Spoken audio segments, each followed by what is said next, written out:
Have you ever thought about what church looks like in another country? What it would be like to risk everything for simply following Jesus? These are the secret believers.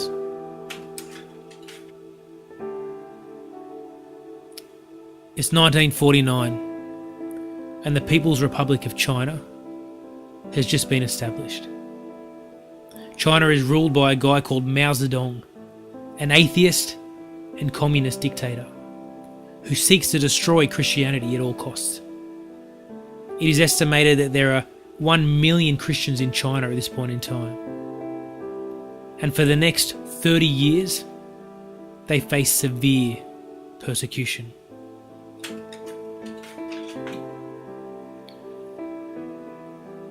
Believers imprisoned, pastors abused, and Bibles were burnt in their thousands.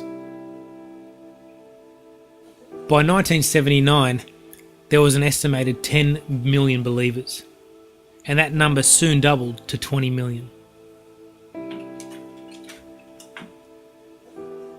How did this great revival take place under such severe persecution? At the time, reports from China said that there was one thing that stood out, and it was the amount of time that these believers would spend in prayer. But it wasn't that they were praying for their own suffering. They were praying for their country. They were praying that revival would come to China. This is where the revival started, with prayer. One of the things that really surprised Mao Zedong and his government was that this revival wasn't made up of old people. It was made up of youth and young adults.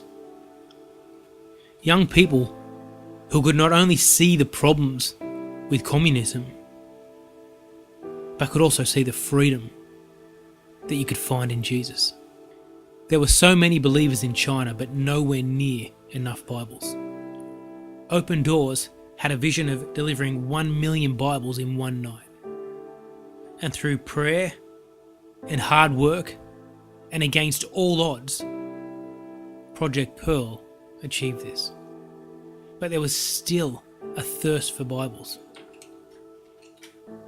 Over the last 30 years, Open Doors has delivered more than 40 million Bibles and pieces of Christian literature into China.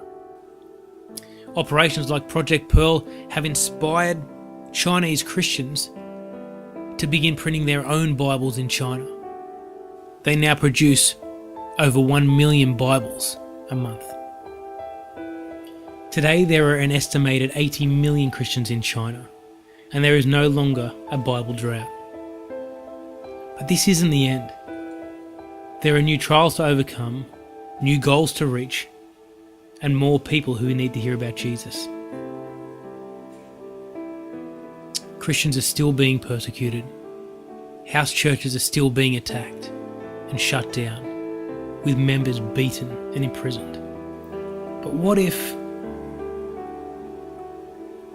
this revival has only just begun? What if we prayed for revival in other countries? Or revival in our country? Pray.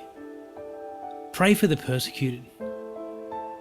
Pray for those people who share our faith, but not our freedom. Pray for the people who constantly live in fear for simply following Jesus. And pray that we might be inspired to make a difference in our country.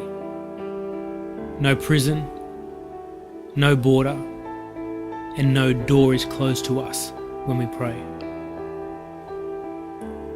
You see, one of the greatest revivals in the history of the world was built on prayer.